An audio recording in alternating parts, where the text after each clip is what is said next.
Hello friends, আমার চ্যানেলে আপনাদের সবাইকে স্বাগত। আজ আমি বানাবো রেস্টুরেন্ট স্টাইলের বাটার চিকেন, যেটা আপনারা খুব সহজে বাড়িতে বানিয়ে ফেলতে পারেন। তো চলুন স্টার্ট করা যাক আজকের রেসিপি বাটার চিকেন।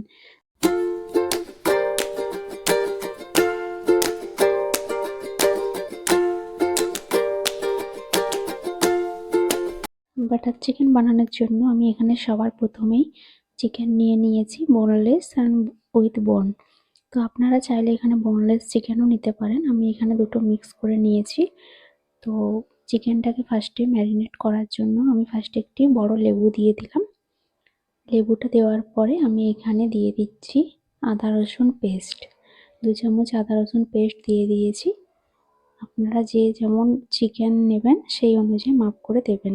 এতে স্বাদ অনুযায়ী লবণ দিয়ে দিলাম। খুব অল্প পরিমাণে লবণ দিয়ে এটিকে খুব ভালোভাবে মেখে নিচ্ছি।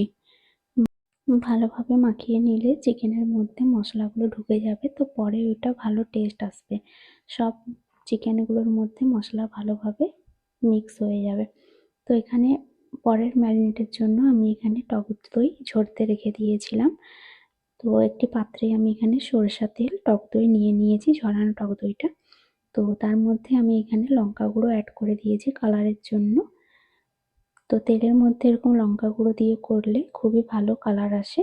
আপনারা এরকম করে দেখবেন, এই প্রসেসে করলে আপনাদের বাটার চিকেনটা খেতে খুবই দারুণ হবে। তো দেখুন এরকম ভালোভাবে মিক্স করে নিচ্ছি। পুরো একদম যতক্ষণ না বাটার শেপে চলে আসছে ওরকমভাবে মিক্স করে নিতে হবে। খুব ভালোভাবে ফেটিয়ে নেওয়ার পরে দেখুন এখানে বাটারের মতো হয়ে যাচ্ছে একদম। দানা যাতে না থাকে এরকম ভালোভাবে ফেটিয়ে নিতে হবে। তো এটা আমি ম্যারিনেটের সময় দেব। তো দেখুন যেখানে চিকেনগুলো আগের থেকে রাখা আছে, যেটা আমি রেখেছিলাম, তার মধ্যে আমি এখানে দিয়ে দিলাম ওই ফাটানো টক দই, ওইটার ব্যাটারটা দিয়ে দিলাম। তার মধ্যে আমি এখানে অ্যাড করে নিয়েছি কাসুরি মেথি। তো এর মধ্যে আমি আরও কিছু মশলা অ্যাড করছি, যেমন চাট মশলা।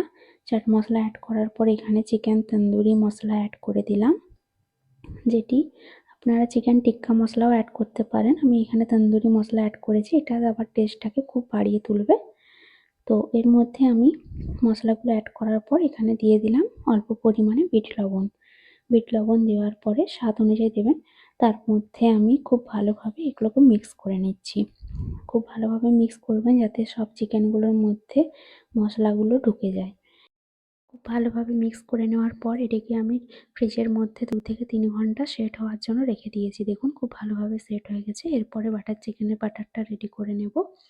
তার জন্য আমি এখানে নিয়ে নিয়েছি 3-4টা মতো বড় পেঁয়াজ আর 3-4টা মতো টমেটো। তো আমার এখানে চিকেনের পরিমাণ বেশি ছিল, তাই আমি বেশি পরিমাণে নিয়েছি। এর মধ্যে একটি কড়াইয়ে আমি তেল দিয়ে তার মধ্যে বাটার অ্যাড করে দিলাম। এর মধ্যে আমি কয়েকটা শুকনো লঙ্কা, দারচিনি, 3-4টে মতো গোটা এলাচ আর কয়েকটা কাজু অ্যাড করে দিয়েছি। তো তারপরে আমি এখানে ভেজে কেটে রাখা পেঁয়াজ কুচিগুলো দিয়ে দিলাম। ভালোভাবে নাড়াচাড়া করার পর এখানে আমি টমেটো কুচিগুলো অ্যাড করে দিলাম। তো টমেটোগুলো অ্যাড করার পর যাতে একটু তাড়াতাড়ি সফট হয়ে যায়, জন্য আমি অল্প পরিমাণে লবণ অ্যাড করে দিচ্ছি। তো ভালোভাবে এগুলো মিক্স করে নেওয়ার পর দেখুন সফট হয়ে গেলে এগুলোকে ঠান্ডা করে মিক্সিতে ব্লেন্ড করে নিতে হবে। তো দেখুন এই স্টেজে পৌঁছে যাওয়ার পর এটাকে আমি ঠান্ডা করে মিক্সিতে ব্লেন্ড করে নিয়েছি। ব্লেন্ড হয়ে যাওয়ার পর যেহেতু আমি বাটার চিকেন বানাচ্ছি যাতে না কোনো কিছু মুখে লাগে দানা, তাই আমি এটাকে স্মুথ বানানোর জন্য একদম বাটারের মতো দেখুন ছেঁকে নিচ্ছি।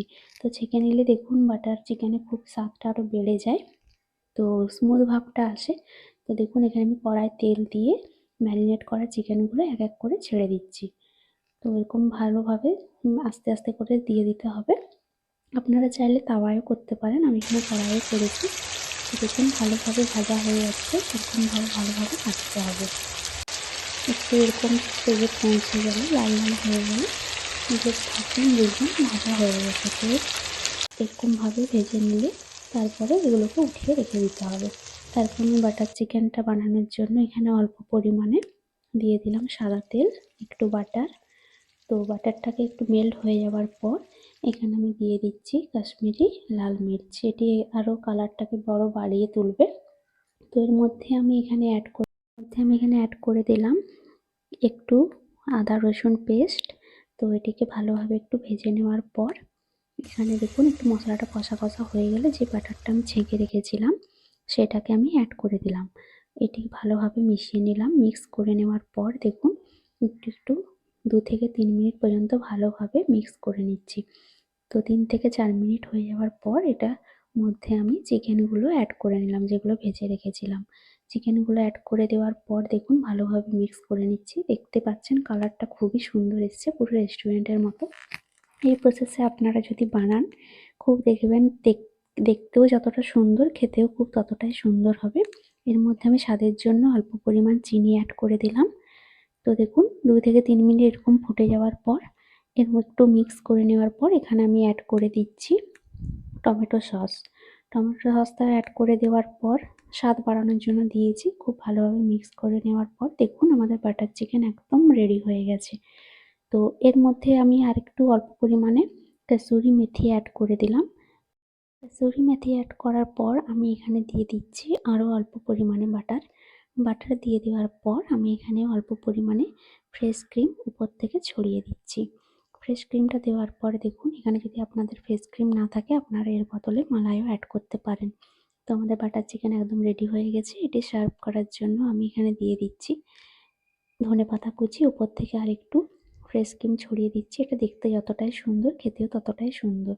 আমার এই রেসিপিটা যদি আপনাদের ভালো লেগে থাকে অবশ্যই কমেন্টে জানাবেন, এবং যদি ভিডিওটি ভালো লেগে থাকে অবশ্যই চ্যানেলটি সাবস্ক্রাইব করে লাইক, শেয়ার, কমেন্ট করে দেবেন।